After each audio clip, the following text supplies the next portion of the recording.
여러분 반갑습니다. 정문성 목사입니다. 귀한 주일을 맞이하게 되는데 하나님의 은혜가 여러분 가정 가운데 충만하기를 간절히 기원합니다. 기도하겠습니다. 은혜로우신 아버지 하나님, 오늘 또 주일을 맞이해서 모여서 예배드리는 심령 가운데 함께 해주시고 흩어져 있지만은 가정마다 예배드리는 가정이 되게 하여 주시고 그 가정 위에 하나님께서 함께하여 주시옵소서. 예수님 이름으로 기도하옵나이다. 아멘.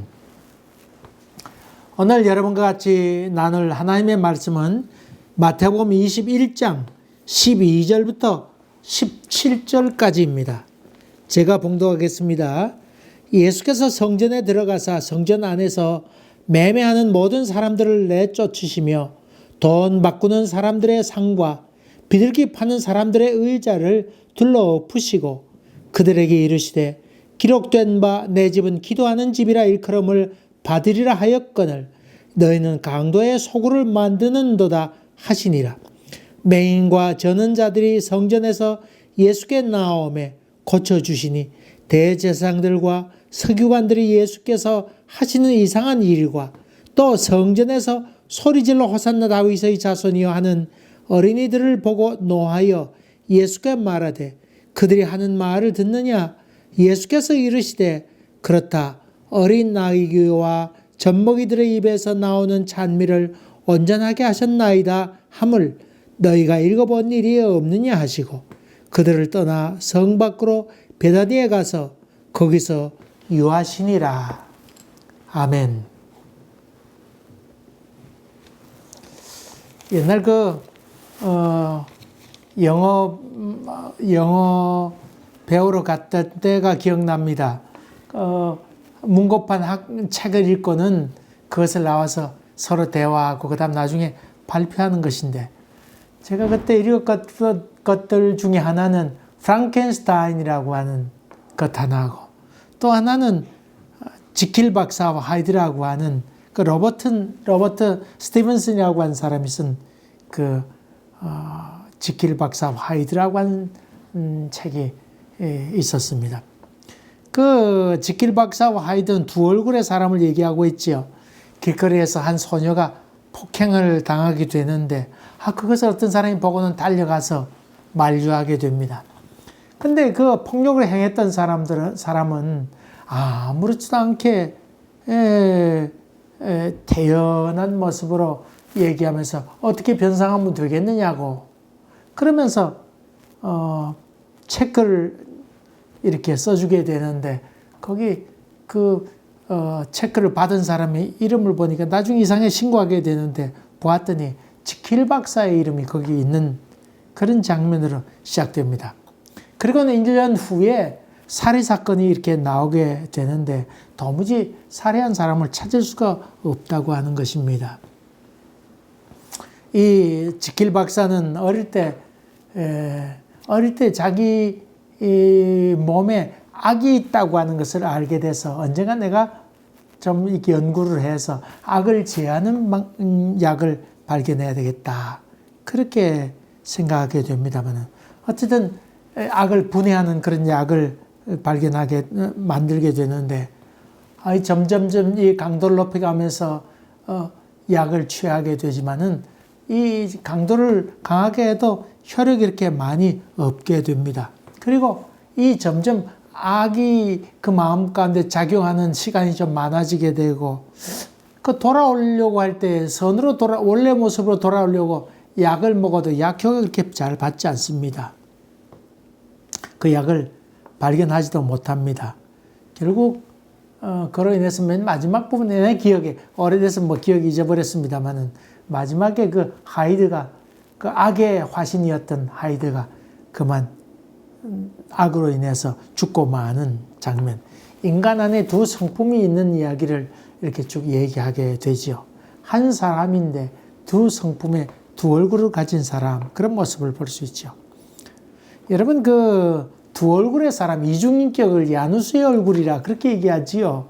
야누스라고 하는 문의 수호신이 있죠.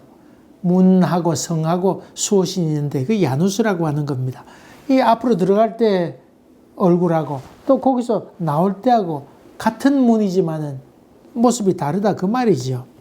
투쟁과 질서, 이 투쟁과 질서, 질서를 유지하기 위하여 투쟁해야 되는 이런 그 두 얼굴, 전쟁과 평화를 지키기 위해서 전쟁해야 되는 이런 모습, 이런 것들을 주로 그 야누스의 얼굴이라 그렇게 이야기하죠. 야누스라고 표현을 쓰게 되는데, 여러분이 우리 이 야누스라는 단어를 어원으로 해서 쓰고 있는 원력이 있죠.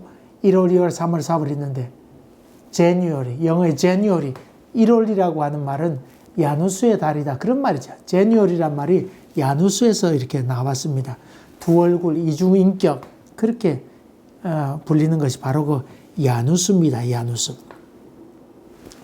예수님께서 아주 긍휼을 베푸시고 용서하시고 사랑하시는 그런 얼굴로 나타나 있는데, 아니 예수님께서 성전에 들어가서 상을 둘러 엎으시고 의자도 뒤집어 엎으시고 거기에 있던 장사한 사람, 매매한 사람 다 쫓아내는 아주 그 무서운 그런 모습으로 예수님께서 나타나 있는 것이 오늘의 봉독한 말씀입니다.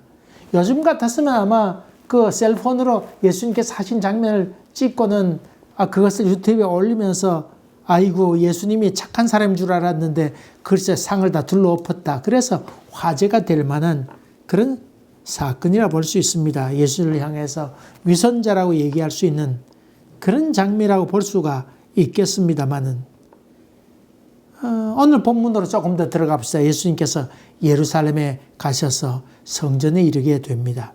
매매하는 모든 사람을 내어 쫓았다 그렇게 기록해 있고, 돈 바꾸는 사람들의 상을 둘러 엎었다. 그럼 그 돈이 막 이리 뒹굴고 저리 뒹굴고 했겠죠. 이렇게 받는 사람들의 의자도 둘러 엎으셨다 그렇게 나옵니다. 그러면서 예수님께서 하신 말씀은 내 집은 기도하는 집이라 일컬음을 받으리라고 했지만은 너희가 강도의 소굴로 만드는도다 그렇게 하면서, 여기 소리쳤다는 말은 나와 있지 않지만은 넉넉히 예수님께서 큰 소리로 얘기했다는 것을 상황으로 봐서 넉넉히 알 수 있지요. 그리고 맹인과 저는 사람이 예수님께 나오게 되는 것을 보고 예수님께서 그를 고쳐주셨다. 이 두 가지 대별되는 모습으로 지금 설명하고 있습니다. 그것을 보고 목격했던 대제사장과 서기관들, 예수님께서 이상한 행동하셨다.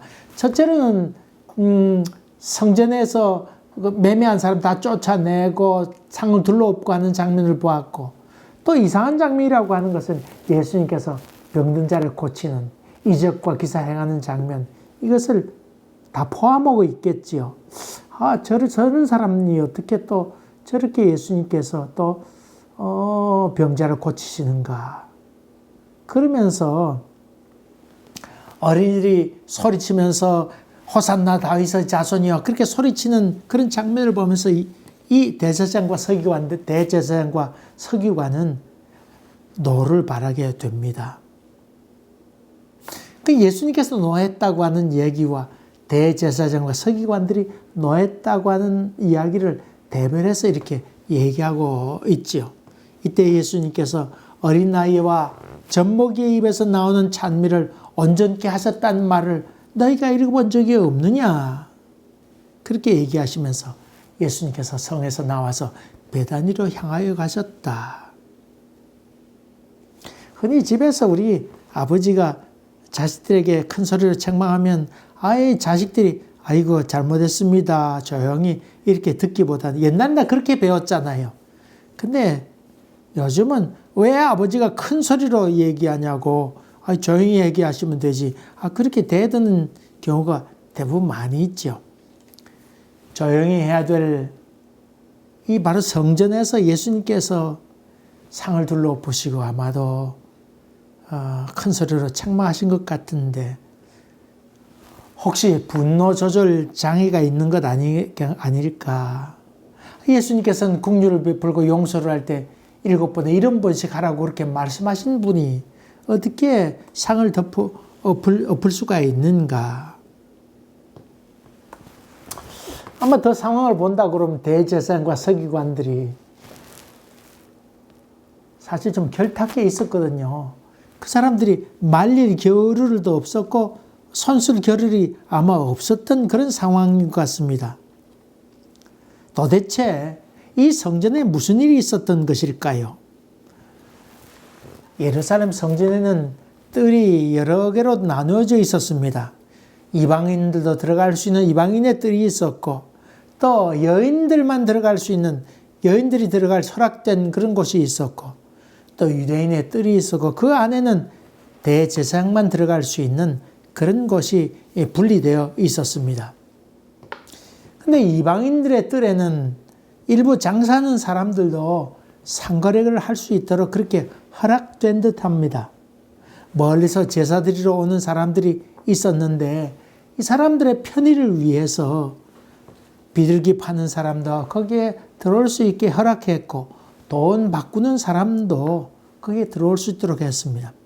멀리서 온 사람들 성전에 오면 성전 셰켈로 바쳐야 됐는데 그런 것들이 준비되어 있지 못한 사람들, 로마 돈으로 거래하던 사람들이 거기 와서 제사 드리게 될 때에 성전세를 바치려고 그러면 셰켈로 바쳐야 됐단 말이지요. 그러기 위해서는 돈을 바꿔야 되니까 그 사람들을 위해서 돈 바꾸는 사람들을 거기 허락했습니다. 비둘기 파는 사람도 거기 허락했습니다. 멀리서 그 비둘기 바구니에 넣어서 온다고 하는 것이 쉽지 않은 일이었습니다. 여러분, 우리가 크리스마스 되면 늘 읽는 성경이 있지요. 그것은 예수님께서 탄생하게 될 때 경배하러 왔던 양치는 목동들의 얘기를 우리는 성경을 통해서 자주 만나게 됩니다. 거기 양치는 목동들의 이야기는 그 예루살렘 바로 주변에 있는 살던 사람 아니겠어요? 양을 치는 사람이었습니다.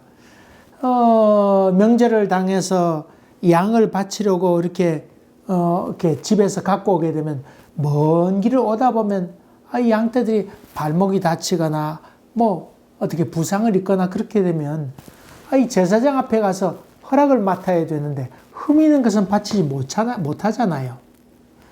그래서 하는 수 없이 저들이 돈을 들고 와서 성전 근처에 가서 거기서 온전한 양을 사가지고는 성전에 들어갔다 그 말이지요. 바로 그런 말입니다. 그러니까 이 예루살렘 주변에 양치는 사람들이 있었는데 그 사람들이 주로 뭘 하느냐 하면 성전에 바칠 제물, 그래서 곱게 양을 치고 곱게 이렇게 양을 다루는 그런 사람들이 그 주변에 많이 있었는데 그 사람들이 바로 예수를 찾아왔다 그런 말입니다.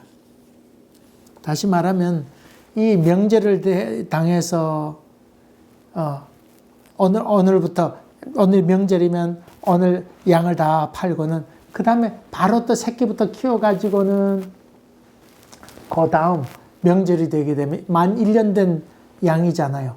그것을 바칠 수 있게 되니까 그렇게 해서 장사하는 사람들이 있었는데 흠이 있어서 불합격 판정을 받게 되면 안 되니까 아주 곱게 양을 치는 그런 양무리를 키웠던 목동이었다고 하는 것입니다. 비둘기 파는 사람도 마찬가지였습니다.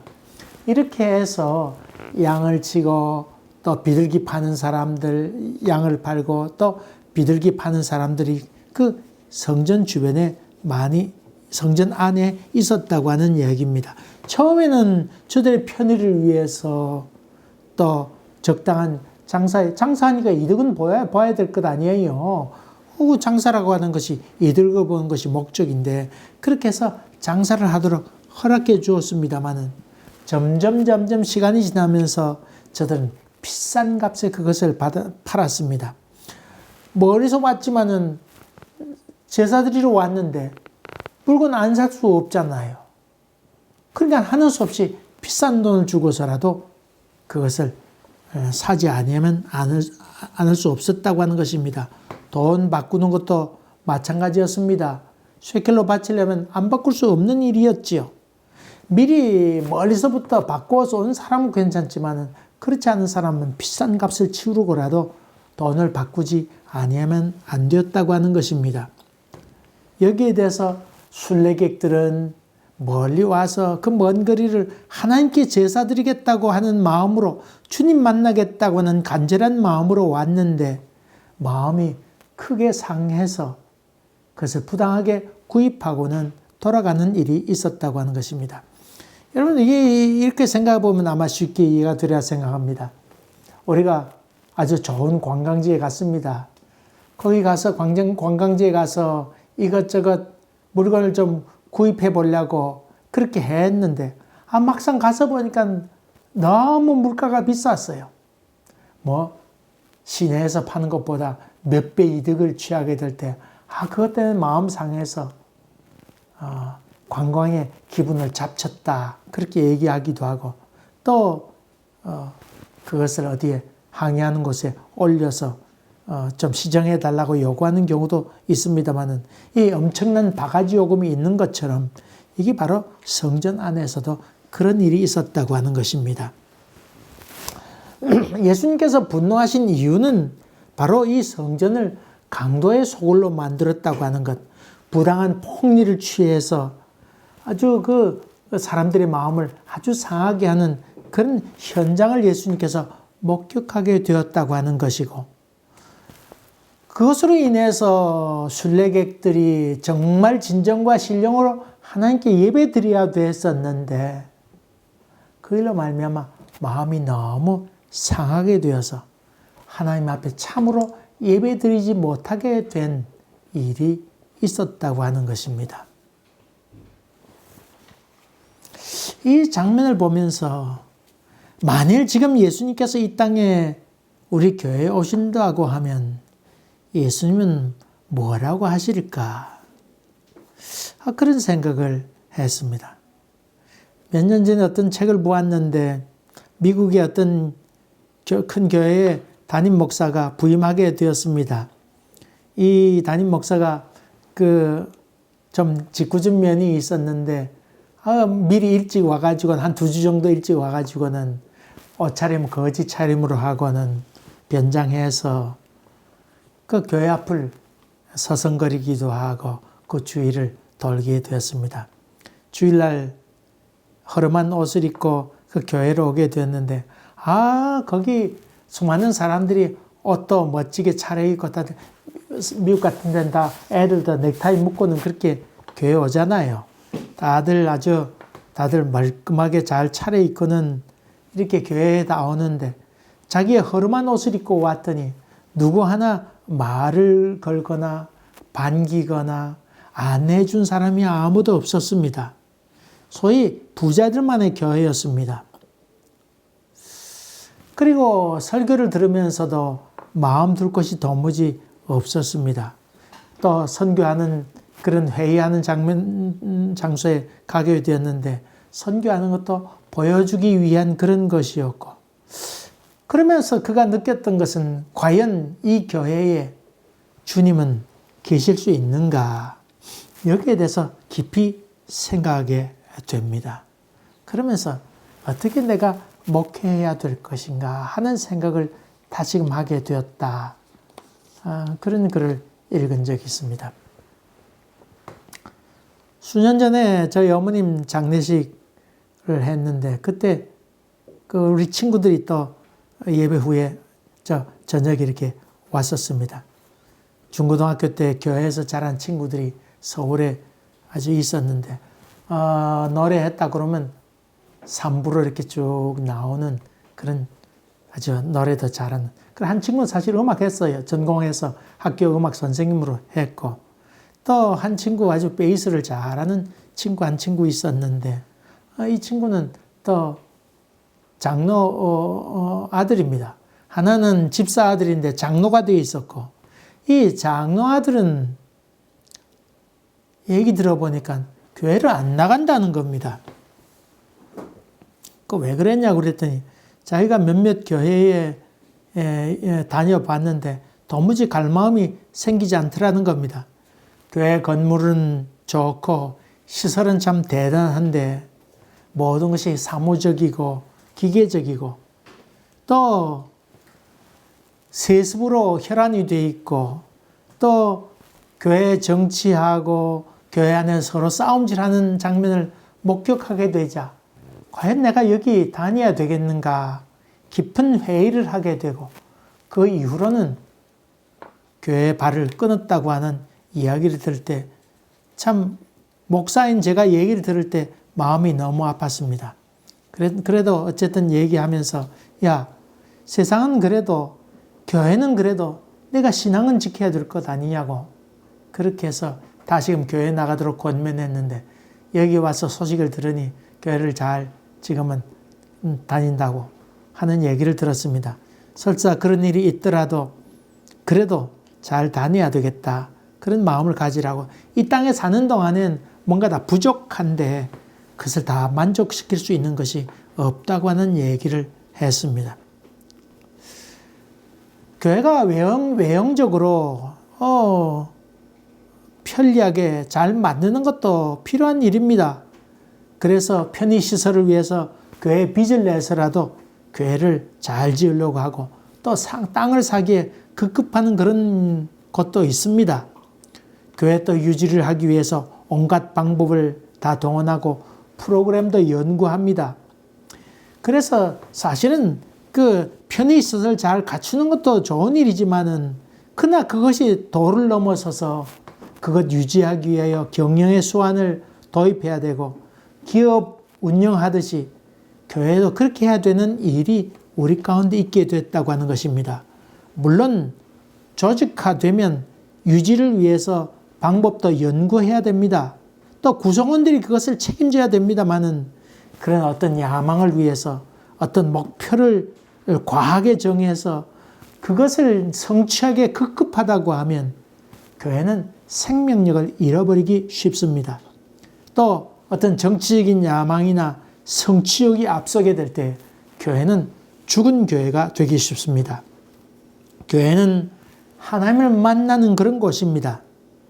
이것에 반하는 모든 것들을 제하여 버리고 거추장스럽고 또 쓸데없는 이 하나님 만나는 일에 거추장스러운 그런 모든 일들에 대해서는 단호히 잘라버리는 결단이 있어야 되는 것입니다. 교회 건물이 높아갈수록 그늘진 곳이 더욱더 늘어간다고 하는 얘기 있습니다. 우리가 참 새겨들어야겠다는 생각을 갖습니다. 교회에서 장사했다고 해서 다 나쁜 것은 아닙니다. 우리 인간 속에 있는 탐욕, 그것을 통해서 어떤 부당한 이득을 취하려고 하는 것이 잘못이지 장사가 잘못 아닙니다.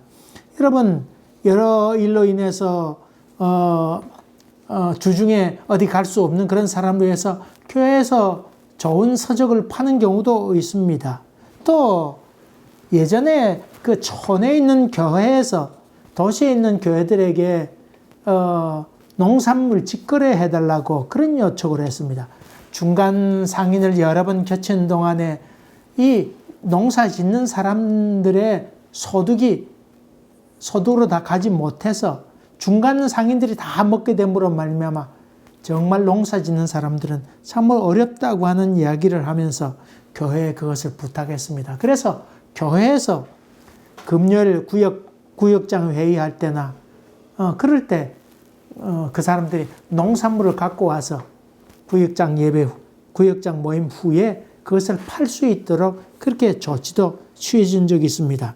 그것을 강도의 구려를 만들도다 장사하는 사람을 내가 쫓았다 하신 예수님의 말씀에 적용하는 것은 올바른 것이 아닙니다.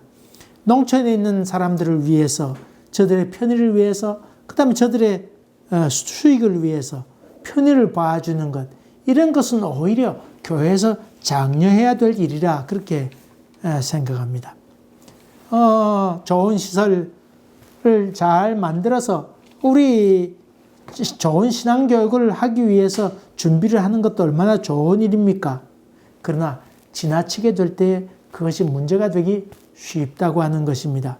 좋은 시설, 좋은 환경을 넘어서서 바른 가치관, 바른 교육, 그 환경을 넘어서는 그런 주님의 말씀을 잘 교육할 수 있는 것이라고 하면 더욱 좋은 일입니다. 더불어 살고 서로 사랑하며 살고 또 어려운 사람들을 이해하고 또 예수의 마음을 갖도록 하는 교육 이런 것들을 잘 할 수 있다고 하면 더 좋은 교회 아니겠습니까? 좋은 시설 좋다고 한 건 누구나 다 압니다만 한 걸음 더 나아가서 예수의 마음을 갖도록 하는 것이 참으로 귀한 일입니다. 종종 큰 교회 가게 되면 교회 직분을, 그 장로 직분을 받으려고 아주 혈안이 되어 있는 사람도 많이 만나게 됩니다. 젊어서는 처음에는 이쁜 여자를 찾아다니고 그 다음에 돈을 벌려고 허헉거리고 돈을 벌다가 몸이 좀 좋아지지 못하면 그래도 건강이 최고라 생각해서 건강약을 많이 먹기도 하고 보약제를 많이 먹기도 합니다. 그러면서 이것도 별것 아니구나. 그럼 권력을 좀 한번 만져야지. 돈을 소유하게 되면 권력을 더 추구하게 되고 돈보다 권력이 더 좋구나 하는 생각을 갖게 됩니다.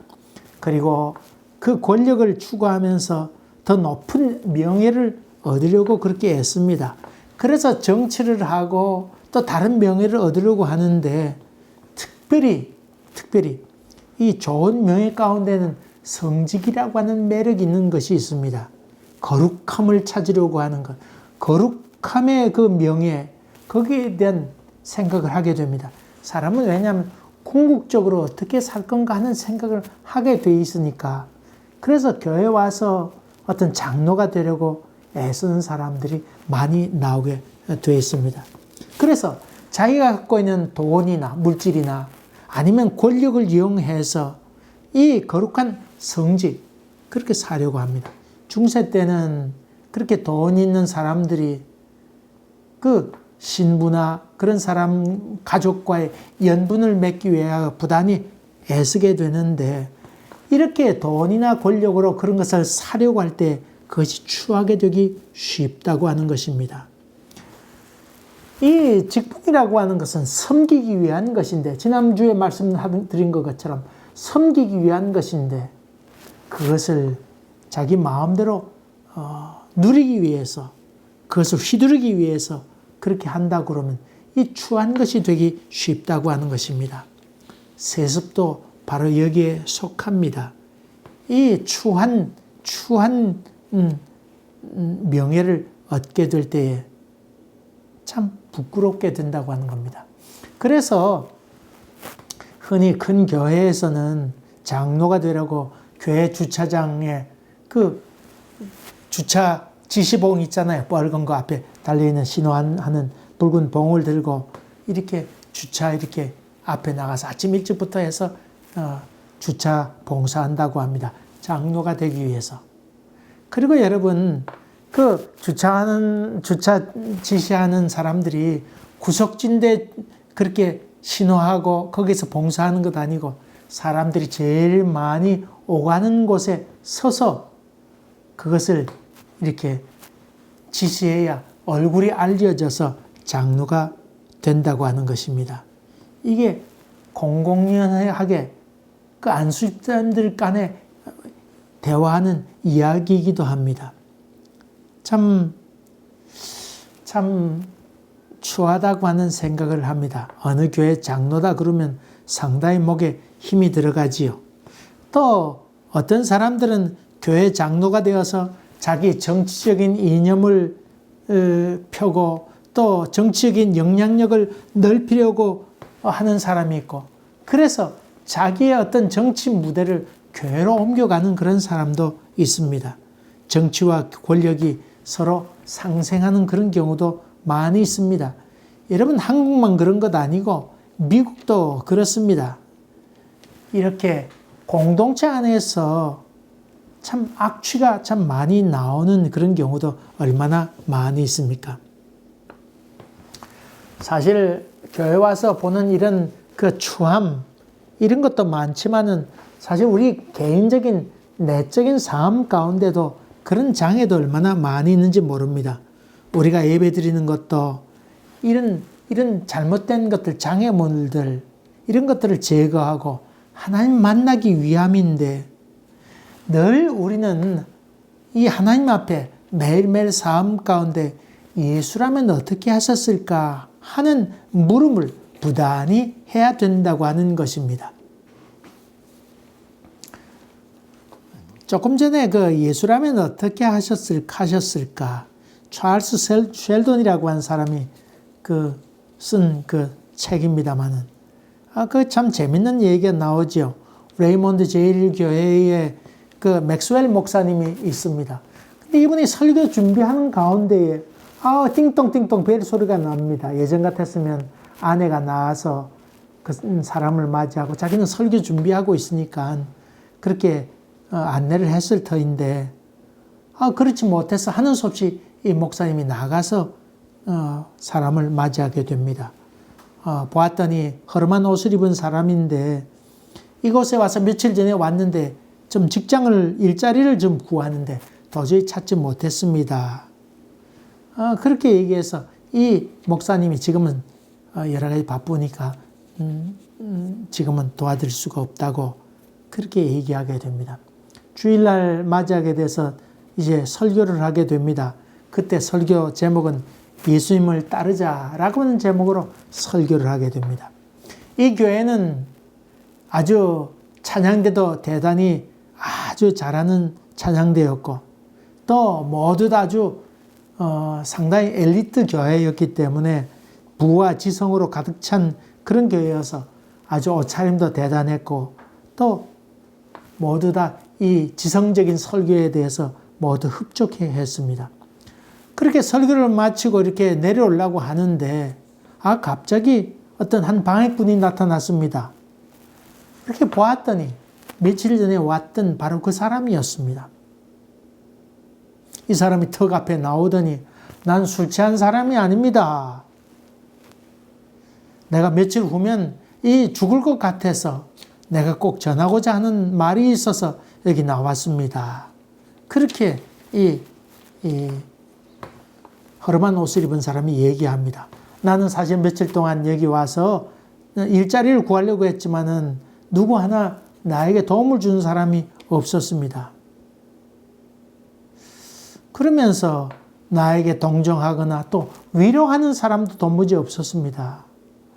오늘 설교 말씀에 나를 따르라고 하는 설교를 했는데 그것이 무슨 의미인지 난 참 이해가 어렵습니다. 예수님이라면 어떻게 하셨을까요? 이렇게 얘기하는 겁니다. 그리고는 갑자기 이 사람이 심장마비로 인해서 갑자기 쓰러지게 되는데 서둘러 사람이 모여들어서 심장 마사지도 하고 이렇게 해서 겨우 생명은 이렇게 지장이 없게 되었습니다. 근데 이 쓰러진 사람을 사택으로 데려가서 목사님이 지극정성으로 이렇게 며칠 동안 간병도 하게 됩니다. 그런데 며칠 지나서 이 사람이 죽어갑니다. 그러면서 목사님에게 감사합니다. 목사님 모습에서 그 예수님을 본 듯합니다. 너무나 감사합니다. 그리고는 죽게 됩니다. 이 장면을 목격했던 이 맥스웰 목사님은 큰 충격을 받게 됩니다.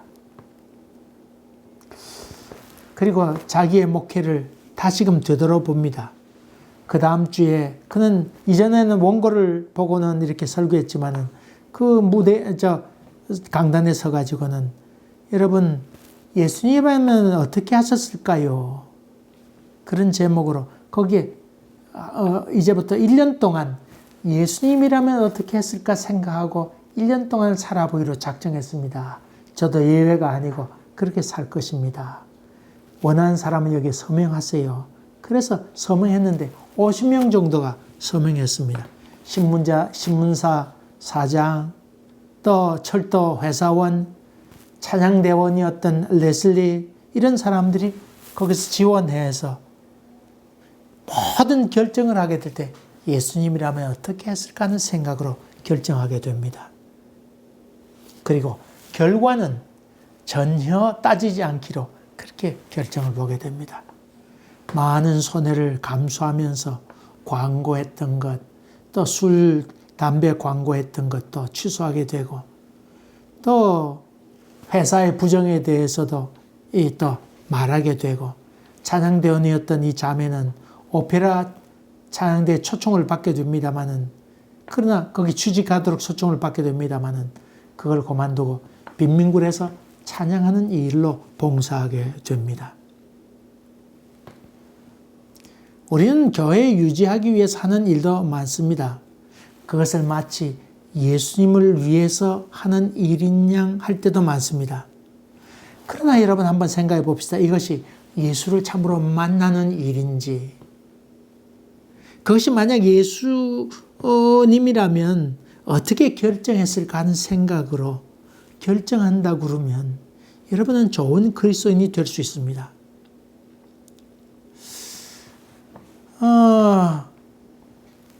우리 외부에 있는 요인으로 인해서 하나님과의 간격과 격차가 벌어지는 경우도 있습니다만은, 또한 우리 각자 마음속에 하나님과의 거리를 두게 하는 그런 원인도 우리 마음가운데 많이 있는 것을 보게 됩니다. 시기와 분쟁, 탐욕과 자기 욕심, 이런 것들을 우리 마음가운데 심어두게 될 때 우리는 하나님과의 관계를 멀게 합니다.